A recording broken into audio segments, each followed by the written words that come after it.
नमस्कार। बीपीएससी शिक्षक भर्ती श्रृंखला में आप लोगों का स्वागत है। इस श्रृंखला में आज हम लोग बिहार से संबंधित जो फैक्ट्स है उसको देखने का प्रयास करेंगे। यानी कि आज का हम लोग का जो टॉपिक है वो बिहार एक परिचय है, या हम लोग बिहार के बारे में जो विशेष जानकारी है उसको देखने का प्रयास करेंगे। तो चलिए इस चीज को हम लोग शुरू करते हैं।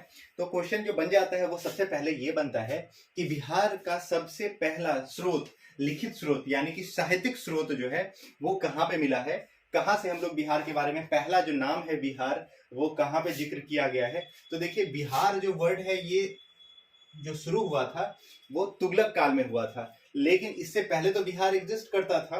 तो उसके लिए कौन सा वर्ड यूज किया जाता था, तो बिहार जो पहले वर्ड यूज किया जाता था तो व्रात्य यूज किया जाता था। क्या यूज किया जाता था? व्रात्य यूज किया जाता था। पहला बिहार के लिए जो वर्ड यूज किया गया है वो है व्रात्य। और इसकी जानकारी हमको कहाँ से मिलती है, तो इसकी जानकारी हम लोगों को अथर्ववेद से मिलती है। कहाँ से मिलती है?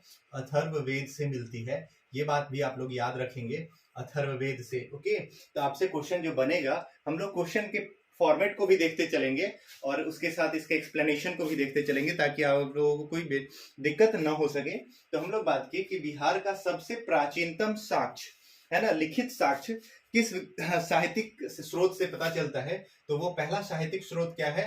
अथर्ववेद। यानी कि वैदिक काल में बिहार की अगर जानकारी मिलती है, किस वेद से बिहार की जानकारी मिलती है, तो अथर्ववेद से मिलती है।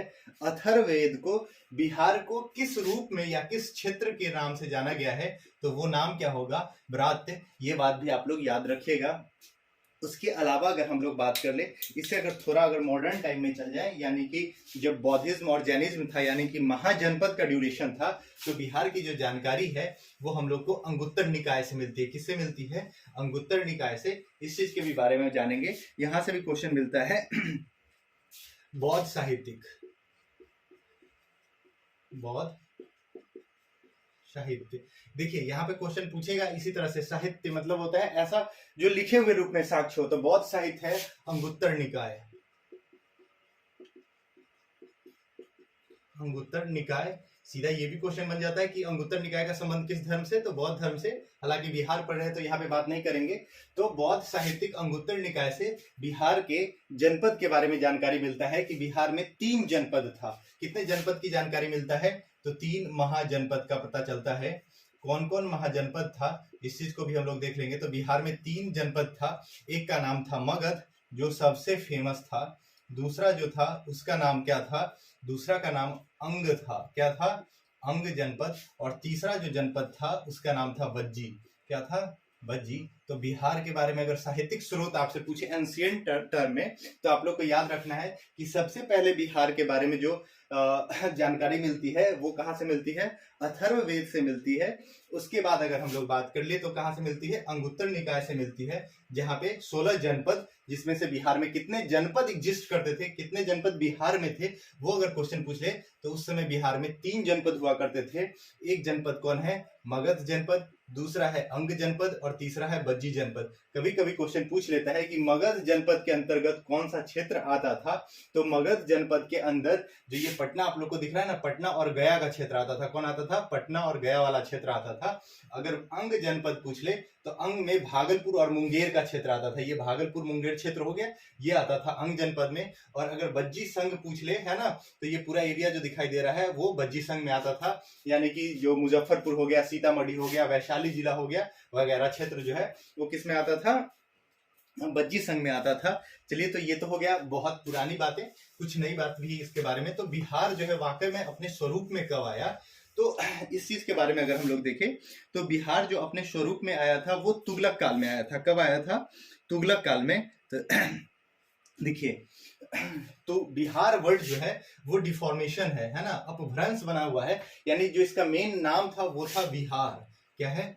बिहार। बिहार जो वर्ड है ये हम लोग बौद्ध सब धर्म से लिए हैं। कहाँ से लिए हैं? बौद्ध धर्म से। और इस समय बौद्ध धर्म में जो होता था, बिहार क्या होता था, जो बौद्ध भिक्षु सब होते थे या बौद्ध संत सब जो होते थे उनके निवास स्थान को विहार कहा जाता था। अभी आप लोग आनंद विहार है ना वगैरह में जाएंगे, मयूर विहार, तो वहां पे विहार दिखेगा। विहार मतलब होता है भिक्षुओं के निवास स्थान को कहा जाता है विहार। ओके, जब हमारे यहाँ मुगल वाले यानी सॉरी मुगल कहते हैं मुसलमानों का आक्रमण हुआ, यानी कि बिहार में तुगलक डायनेस्टी का जब आक्रमण होना शुरू हुआ तो उस समय जो बिहार है, बिहार जो वर्ड है वो कन्वर्ट हो गया बिहार में, है ना। और इसका आपसे क्वेश्चन पूछ सकता है कि बिहार शब्द का जिक्र सबसे पहले किस पुस्तक में किया गया है, तो तबकात ए नासरी में किया गया है। किस में किया गया है? तबकात ए नासरी में। आप लोग इस चीज को भी लिख लेंगे, देखिए जो भी फैक्ट है छोटा छोटा बात उसको लिखते चलेंगे। कहाँ पे किया गया है? तो तबकात ए नासरी में, तबकात ए नासरी, नासरी, तबकात ए नासरी में बिहार का जिक्र सबसे पहले, यानी बिहार वर्ड का प्रयोग कहाँ हुआ है? तबकात ए नासरी में। आपसे क्वेश्चन पूछ सकता है कि तबकात ए नासरी के राइटर कौन है, लेखक कौन है? तो मिन्हास उस सिराज, क्या नाम है इसका नाम? मिन्हास उस सिराज, है ना। ये भी आप लोग याद रखेंगे, ये भी क्वेश्चन बन जाता है कि तबकात ए नासरी के लेखक कौन है? तो मिन्हास उस सिराज, है ना। मिन्हास उस सिराज के द्वारा लिखा गया तबकात ए नासरी, और ये लिखा गया था तुगलक डायनेस्टी के समय में। और तुगलक डायनेस्टी के समय में ही जो बिहार का जो नाम है इसका पहला साक्ष्य मिलता है। तो ये बात भी आप लोग याद रखेंगे कि आपसे क्वेश्चन पूछ सकता है बिहार का जो संबंध है, नाम का जो जिक्र है वो सबसे पहले किस समय में हुआ, या नामकरण बिहार का जो हुआ, बिहार वो कब हुआ?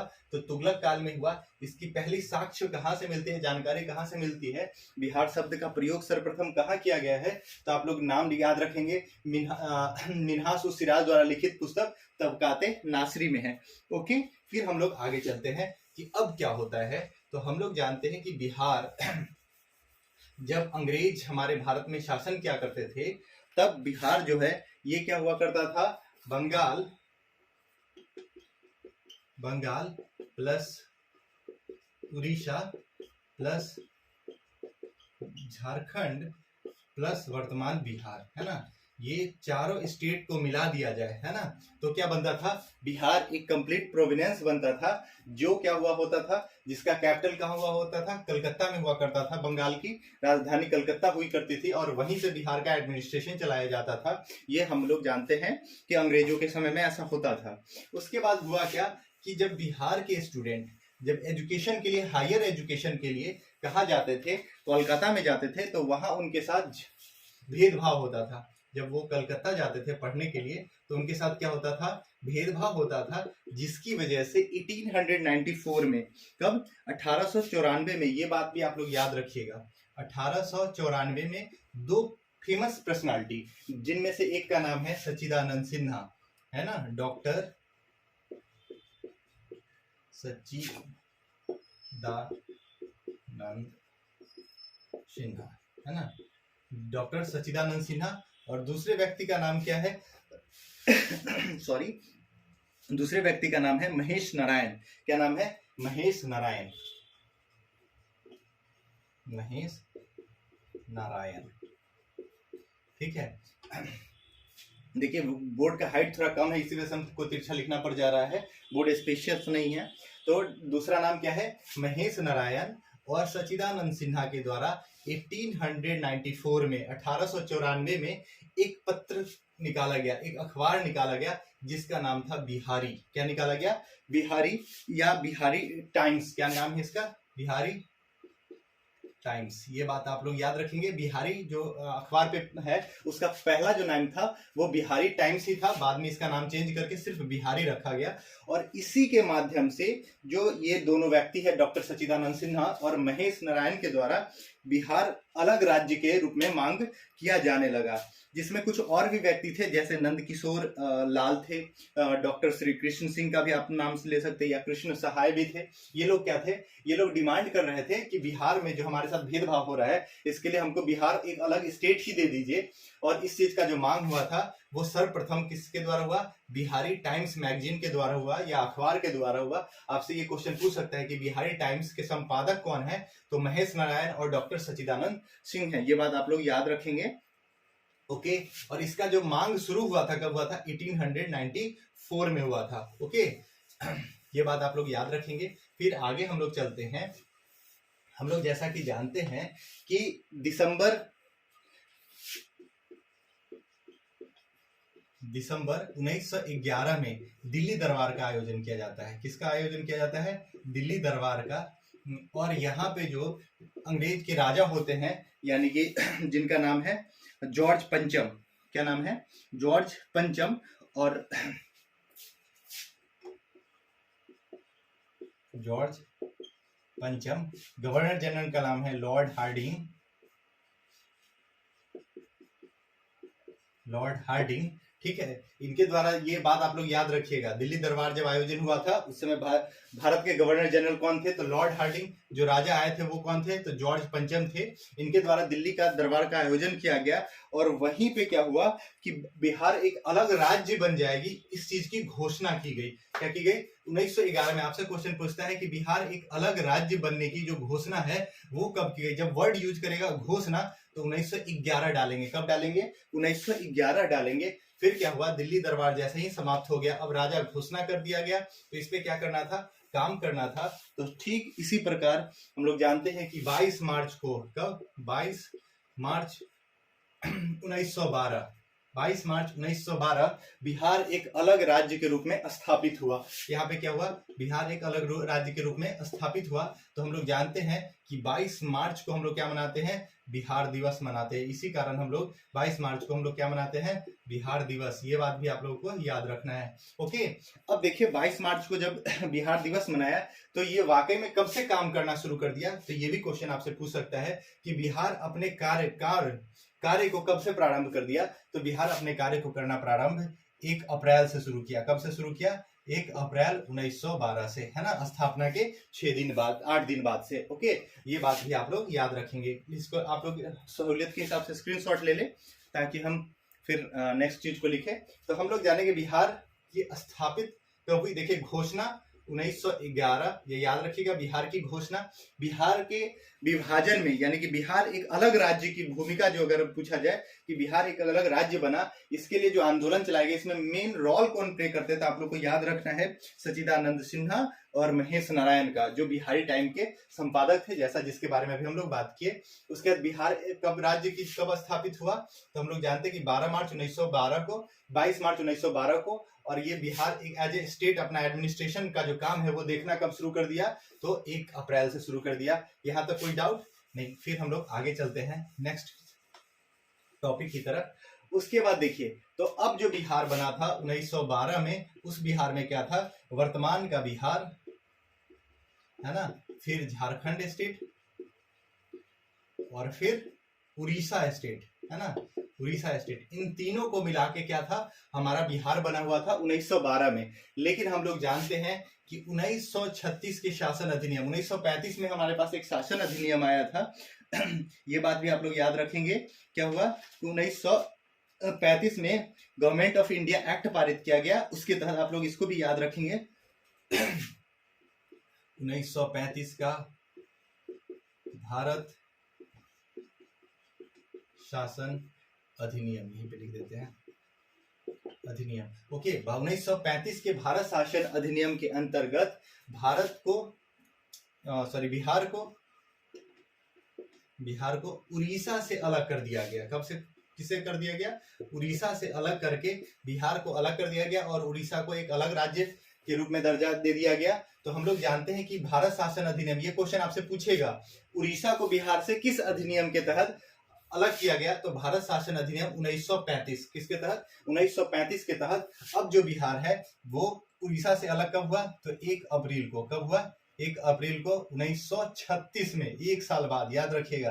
35 के अधिनियम के तहत 1936 में 1 अप्रैल को बिहार जो है उड़ीसा से अलग हो गया। अब बिहार का जो स्वरूप था वो कैसा होगा, इस चीज के बारे में थोड़ा सा देख ले। तो बिहार अब क्या बच गया, जो अभी का बिहार है, बिहार प्लस झारखंड, ये राज्य अभी 2 क्षेत्र को मिला के बना हुआ था। ओके, बिहार और झारखंड। अब हम लोग जानते हैं कि, 1 मिनट, हम लोग जानते हैं कि बिहार और झारखंड जो है सो कब अलग हुआ, बिहार से झारखंड कब हुआ अलग, यहां से भी क्वेश्चन पूछ लेता है। तो अटल बिहारी की सरकार थी, अटल जी की सरकार में, ये भी नाम पूछ लेता है किसकी गवर्नमेंट थी, तो अटल जी की गवर्नमेंट थी। और 15 नवंबर का दिन था, जिस दिन हम लोग जानते हैं बिरसा मुंडा का जन्मदिन है। इसी दिन झारखंड राज्य को सन था 2000, है ना, 2000 में 15 नवंबर जिस दिन बिरसा मुंडा का जन्मदिन है, उसी दिन बिहार से क्या कर दिया गया, झारखंड को पृथक राज्य के रूप में बना दिया गया।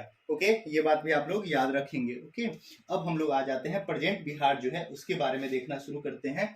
ठीक है, अटल जी की गवर्नमेंट थी, 2000 में बिहार झारखंड से अलग हो गया। अब हम आ जाते हैं वर्तमान बिहार के बारे में पढ़ेंगे। यहाँ से जितना भी, हालांकि जितना भी अभी फैक्ट बताया गया है सभी के सभी इंपॉर्टेंट है, लेकिन कुछ अभी फैक्ट जो हम आप लोगों को बताएंगे उसको अब वन लाइनर या पॉइंटर के रूप में हम लोग आप देखते चले जाइएगा और लिखते चले जाइएगा ताकि पढ़ने में आप लोगों को दिक्कत ना हो। ओके, अब हम लोग देखेंगे वर्तमान बिहार के संदर्भ में जो इम्पोर्टेंट फैक्ट है उसको देखते चलेंगे। यहाँ पे आप लोगों के सामने बिहार का जो मैप है ये पॉलिटिकल मैप है। इस चीज में हम लोग देखेंगे कि क्या क्या हुआ। तो हम लोग जानते हैं कि प्रेजेंट बिहार जो है, जो वर्तमान स्वरूप है बिहार का, वो कब प्राप्त हुआ, तो 15 नवंबर 2000 को प्राप्त हुआ। ओके, बिहार की जो राजधानी है उसका नाम है पटना। क्या है, पटना। ये आप लोगों को पता होगा, लेकिन हम इस वजह से बता रहे हैं कि पटना के कई और नाम है जिससे आप लोगों को कंफ्यूजन हो सकता है। तो हम लोग जानते हैं कि पटना का पहले जो नाम था वो पाटलिपुत्र था, पाटलिपुत्र। ठीक है, इसके अलावा इसका नाम था पुरुषपुर, पुष्पुर। उसके बाद इसका नाम था कुसुमपुर, कुसुमपुर। उसके बाद अजीमाबाद, अजीमाबाद। इतना जो नाम है पटना का वो आप लोगों को याद रखना है। इनमें से निम्नलिखित में से कौन सा नाम पटना का नहीं रहा है, ये आपसे क्वेश्चन पूछ लेगा। तो पटना का प्राचीन नाम क्या था, तो पाटलिपुत्र, पुष्पुर, कुसुमपुर और अजीमाबाद। ओके, ये आप लोग स्क्रीनशॉट लेके इसको लिख सकते हैं। फिर अब हम लोग बात कर लेते हैं कि बिहार की जो जलवायु है वो कैसी है। तो बिहार की जलवायु मानसूनी प्रकार की है। कैसी प्रकार जलवायु है, मानसूनी है, मानसूनी जलवायु है बिहार की। इससे भी क्वेश्चन पूछ सकता है कि बिहार की जलवायु, तो अगर मानसूनी है तो यहाँ पे कितनी वर्षा प्राप्त होती है, तो बिहार में 1205 से लगा करके 1210 मिलीमीटर तक वर्षा प्राप्त होती है। कितनी वर्षा प्राप्त होती है, 1205 से लगा करके 1210 मिलीमीटर तक। बिहार का अक्षांशीय और देशांतरीय विस्तार अगर हम लोग बात कर ले तो बिहार का अक्षांशीय विस्तार कितना है और देशांतरीय विस्तार कितना है, यहाँ से क्वेश्चन आप लोगों से पूछ लेता है। इस चीज को आप लोग देखिएगा। तो बिहार का जो अक्षांशीय विस्तार है वो कितना है, 24-20-10। कितना है, 24-20-10। ओके, यानी कि बिहार का जो सबसे नीचे का जो सिरा है, ये वाला सिरा, उसको अगर हम लोग कोऑर्डिनेट पे दिखाएं तो कितना दिखेगा, 24 डिग्री 20 मिनट और 10 सेकेंड। ठीक है, जबकि अगर ऊपर का हम लोग अक्षांशीय विस्तार देखें, सबसे ऊपर वाला कोऑर्डिनेट, ये वाला लोकेशन जो है वो कितना है, 27 31 15, यानी कि 27 डिग्री 31 मिनट 15 सेकेंड। ओके, अगर देशांतरीय विस्तार की बात की जाए तो देशांतर में सबसे ज्यादा वाला छोर कौन सा है, ये वाला छोर है। इसका कितना हो जाएगा, तो ये 83 19 50 है। कितना है, 83 डिग्री 19 मिनट और 50 सेकेंड। ठीक है, ये बात आप लोग, ये हम अगर ज्योग्राफी का जब क्लास करवाएंगे तो इसमें हम लोग आपको ब्रीफ कर देंगे। अगर हम लोग बात कर ले इसका पूर्वी देशांतर विस्तार कितना है, ईस्ट में यहाँ पे यह सबसे पूर्वी सिरा यही तो है, तो ये कितना है, 88 डिग्री 17 मिनट 44 सेकेंड। ओके, यही भारत का बिहार का अक्षांशीय और देशांतरीय विस्तार है। तो इसको अगर सही ढंग से लिखा जाए तो आप लोग कैसे याद रखेंगे इसको, सर ये 40 है, कितना है, 40 नहीं 40 है।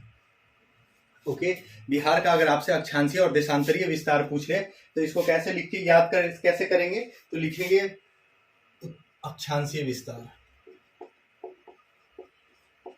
ये क्वेश्चन पूछता है बिहार का अक्षांशीय विस्तार कितना है, तो अक्षांशीय विस्तार हम लोग अभी देखे ना, 24 डिग्री से लेकर के 27 डिग्री तक याद रखेंगे।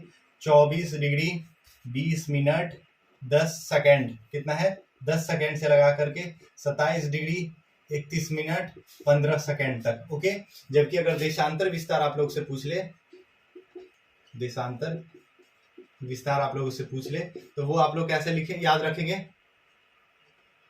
विस्तार कितना रखेंगे, 83 19 50 से लगा करके कितना, 88 डिग्री 17 मिनट और 40 सेकेंड। ओके, इतना आप लोग याद रखेंगे। यही बिहार का विस्तार है, ये मैप के माध्यम से आप लोग को बता दिए हैं, तो इसको आप लोग याद करके रखेंगे। अब हम लोग फटाफट आगे चलते हैं, स्क्रीनशॉट ले लीजिएगा क्योंकि यहाँ से क्वेश्चन बिल्कुल ही बनता है। ओके,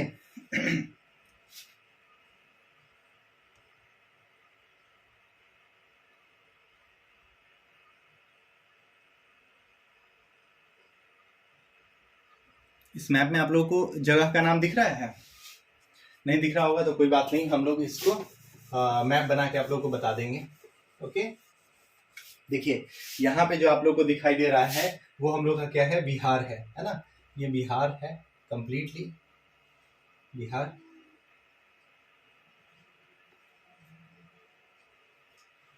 ये वाला एरिया,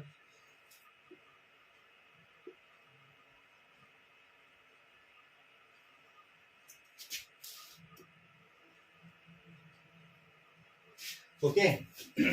अब बिहार में अगर हम लोग बात कर ले तो बिहार का वर्तमान क्षेत्रफल कितना है, तो 94,613 किलोमीटर है। 630 क्या बता रहे हैं, बिहार का जो क्षेत्रफल है 94,163 किलोमीटर। कितना है, 94,163 किलोमीटर स्क्वायर है। कितना है, 94,163 वर्ग किलोमीटर स्क्वायर है। अगर पूछा जाए कि ये भारत के क्षेत्रफल का कितना प्रतिशत है, तो भारत के कुल क्षेत्रफल का 2.84% है। कितना है, 2.84% है। अगर उसके अलावा आपसे क्वेश्चन पूछ लेता है कि बिहार जो राज्य है उसका क्षेत्र के अकॉर्डिंग या क्षेत्रफल के अकॉर्डिंग कितनावां स्थान आता है, तो 13वां स्थान आता है। कितना स्थान आता है, 13th रैंक आता है। ये भी क्वेश्चन आप लोगों से पूछ सकता है, तो इसको भी आप लोग याद रखेंगे। उसके अलावा एक बहुत इंपॉर्टेंट क्वेश्चन आ जाता है कि बिहार का उत्तर से दक्षिण में लंबाई कितना है। यानी कि अगर हम लोग बात कर ले, ये क्या है, नॉर्थ है, और ये क्या है, सबसे साउथ का जगह गया है, तो ये साउथ है। इसकी लंबाई कितनी है, तो बिहार जो उत्तर से दक्षिण में इसकी जो लंबाई है वो कितनी है, तो 3, 4, 5 किलोमीटर, यानी कि 345 किलोमीटर इसकी लंबाई है। ओके, अगर आपसे यही क्वेश्चन पूछ ले कि बिहार की पूरब से पश्चिम में लंबाई कितनी है, तो ये भी बात आप लोगों को याद रखना है।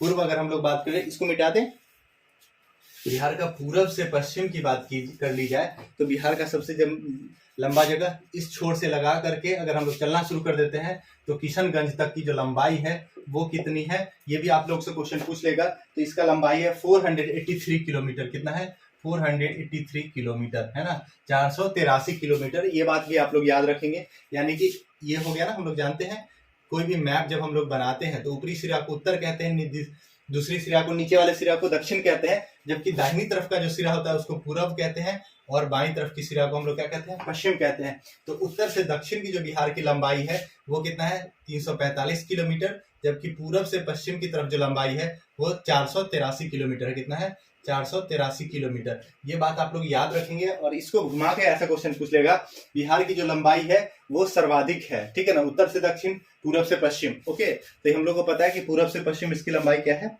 सर्वाधिक है। ये बात आप लोग याद रखेंगे। उसके अलावा कुछ और क्वेश्चन है जिसके बारे में हम लोग देखते हुए चलते हैं। बहुत सारे यहाँ से प्रश्न बन जाते हैं, ठीक है। देखिए इस मैप में आप लोगों को क्लियर नहीं दिख रहा होगा तो कलरफुल मैप ही ले लेते हैं, वहां पे आप लोग को थोड़ा ज्यादा क्लियर दिखेगा। ये मैप थोड़ा ज्यादा क्लियर है।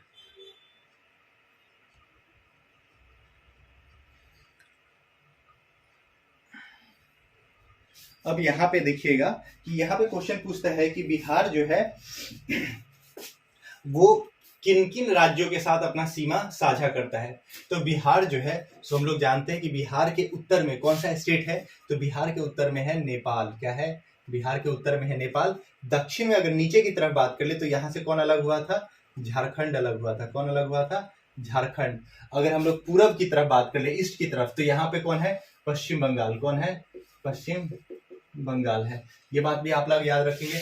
और अगर हम लोग बात कर ले, ये क्वेश्चन आपसे पूछता है, टीचर वाले हैं तो ये बिल्कुल पूछेगा कि पूरब में कौन स्टेट है, तो पश्चिम बंगाल है। उत्तर में कौन सा है, तो नेपाल है। दक्षिण में अगर बात कर ले तो कौन सा है, झारखंड है। तो पश्चिम में कौन सा स्टेट है, तो पश्चिम में स्टेट कौन है, उत्तर प्रदेश, है ना। ये बात भी आप लोग याद रखेंगे। पश्चिम में अब या ये मत कर लीजिएगा कि पश्चिम में पश्चिम बंगाल है। पश्चिम में कौन है, उत्तर प्रदेश है। पूरब में क्या है, पश्चिम बंगाल। ये बात आप लोग याद रखेंगे। अब यहाँ से एक बहुत इंपॉर्टेंट क्वेश्चन बनता है कि कौन कौन सा जिला जो है किस किस के साथ साझा करता है।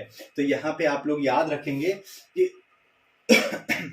कि नेपाल के साथ, उत्तर प्रदेश के साथ, झारखंड के साथ और बंगाल के साथ कौन कौन सा स्टेट है और इनका संख्या क्या है, ये याद रखेंगे। तो जानते हैं कि नेपाल के साथ जो है वो 7 स्टेट जो है वो क्या करता है, 7 डिस्ट्रिक्ट जो है वो अपना सीमा साझा करता है नेपाल के साथ। आप लोग यहाँ पे देख ही भी सकते हैं, यहाँ पे नेपाल शुरू हो जाता है, यहाँ से नेपाल शुरू हो जाता है और किशनगंज यहाँ तक नेपाल है। ओके, ये ऊपर का जो सिरा आप लोग को दिख रहा है वो कंप्लीट क्या है, नेपाल। तो अब आप लोग काउंट करके बता सकते हैं कि कितना स्टेट साझा करता है। पहला हो गया पश्चिम चंपारण, दूसरा कौन हो गया पूर्वी चंपारण, तीसरा कौन हो गया सीतामढ़ी, चौथा कौन हो गया मधुबनी, पांचवा कौन हो गया सुपौल, छठा कौन हो गया अररिया और सातवां कौन हो गया किशनगंज। यानी कि नेपाल के साथ बिहार के कितने जिले सीमा साझा करते हैं, 7। ओके, अब देखेंगे हम लोग उत्तर प्रदेश के साथ। अगर हम लोग बात कर ले उत्तर प्रदेश, ये जो रोहतास जिला है ना, यहाँ तक, ये रोहतास जिला का थोड़ा सा बाउंड्री बना हुआ है, तो इस चीज को याद रखेंगे। ओके, रोहतास जिला के साथ अब देखेंगे कितना जिला साझा करता है। तो देखिए, पहला वेस्ट चंपारण 1 जिला, गोपालगंज दूसरा जिला, सिवान तीसरा जिला, उसके बाद सारण चौथा जिला, भोजपुर 5वां जिला, बक्सर 6ठा जिला, कैमूर 7वां जिला और रोहतास का थोड़ा सा क्षेत्रफल 8वां जिला। यानी कि उत्तर प्रदेश यूपी के साथ कितना जिला शेयर करता है, 8वां जिला। इसका नाम आप लोग याद रखेंगे क्योंकि यहाँ से क्वेश्चन पूछता है कि इनमें से कौन सा जिला साझा करता है, कौन सा नहीं करता है। उसके बाद अगर हम लोग बात कर ले झारखंड, ठीक है, तो आ जाते हैं झारखंड के साथ। तो हम लोग बात किए झारखंड का, रोहतास जिला थोड़ा सा झारखंड के साथ है। ओके, यहाँ पे हम लोग थोड़ा सा बात कर लेते पहले पश्चिम बंगाल के बारे में। ओके, ये है पश्चिम बंगाल।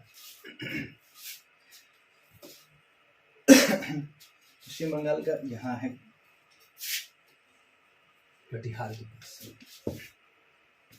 ये हमारा हो गया पश्चिम बंगाल।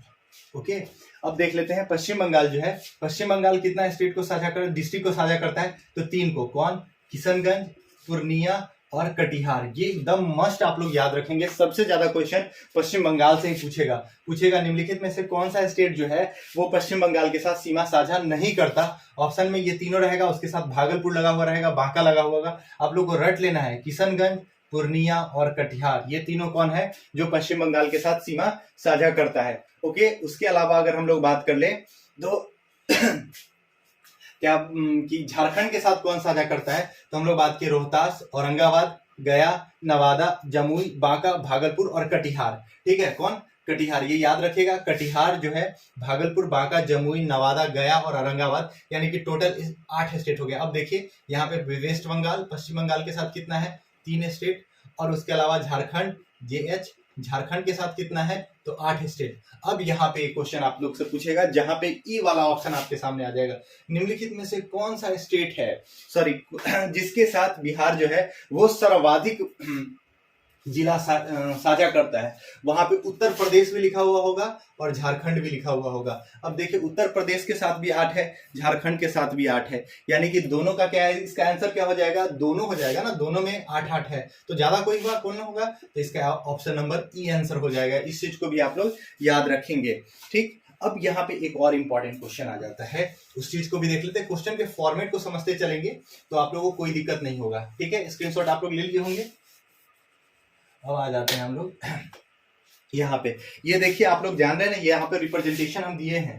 ठीक है, इसका मतलब है ये वाला एरिया, ये वाला एरिया, ये वाला एरिया जो अलग अलग क्या है, बाउंड्री है अलग अलग स्टेट की। अब देखिए, आपसे क्वेश्चन पूछ लेता है कि कौन सा स्टेट है का डिस्ट्रिक्ट है जो क्या करता है, नेपाल के साथ, है ना, NP और यूपी के साथ, उत्तर प्रदेश के साथ अपना सीमा साझा करता है। तो कौन सा हो जाएगा, पश्चिम चंपारण। कौन सा हो जाएगा, पश्चिम चंपारण जो है ये स्टेट नेपाल के साथ भी अपना सीमा साझा कर लेता है और उत्तर प्रदेश के साथ भी सीमा साझा कर लेता है। सेम क्वेश्चन आ जाता है यहाँ पे, कौन सा स्टेट है जो उत्तर प्रदेश और झारखंड के साथ सीमा साझा करता है। देखिए, 3 का स्टेट का बहुत ज्यादा क्वेश्चन बनता है, एक है किशनगंज का, एक है पश्चिम चंपारण का और तीसरा है रोहतास। अगर आप लोग मैप को बारीकी से नहीं देखेंगे ना तो रोहतास लगेगा ही नहीं कि ये साझा करता है।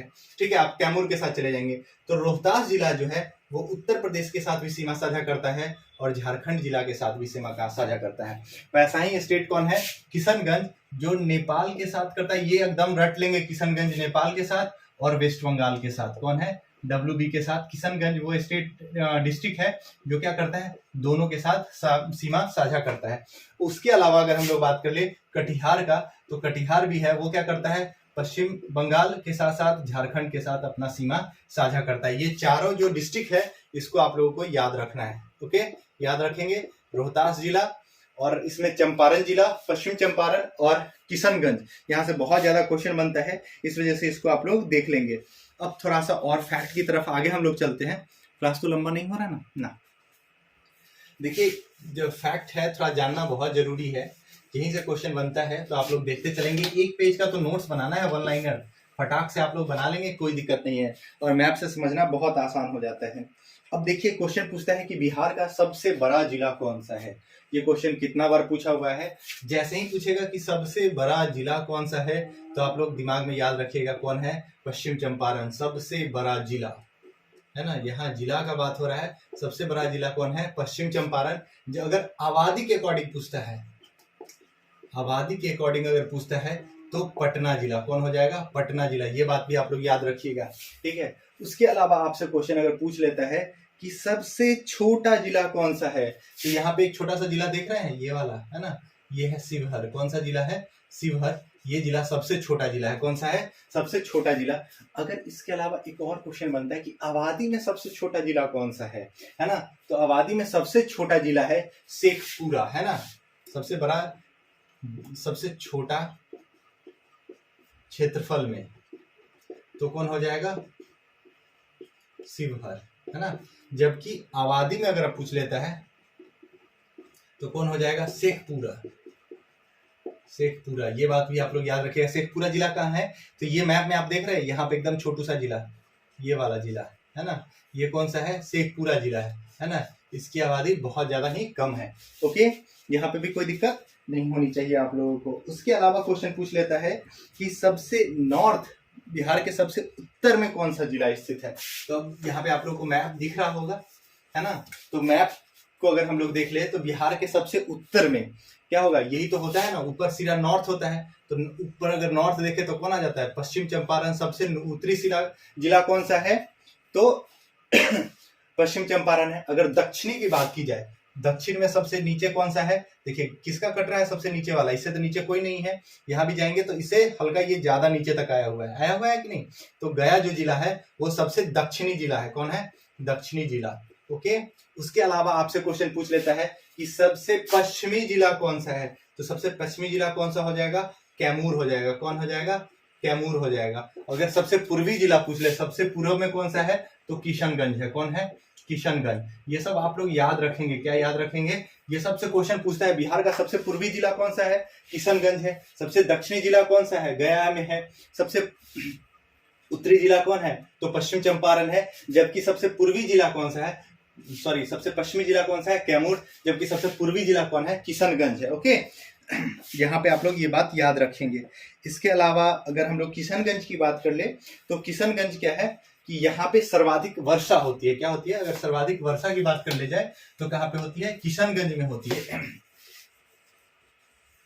ठीक है, आज की क्लास में इतना ही रहने देते हैं। फिर नेक्स्ट क्लास में हम लोग क्या करेंगे, बिहार के डिवीजन के बारे में बात कर लेंगे। ये यहाँ पे हम लोग थोड़ा सा डिवीजन देख ही ले, क्योंकि ठीक है, आज के क्लास में इतना रहने देते हैं हम लोग, फिर नेक्स्ट क्लास में कर लेंगे। ओके।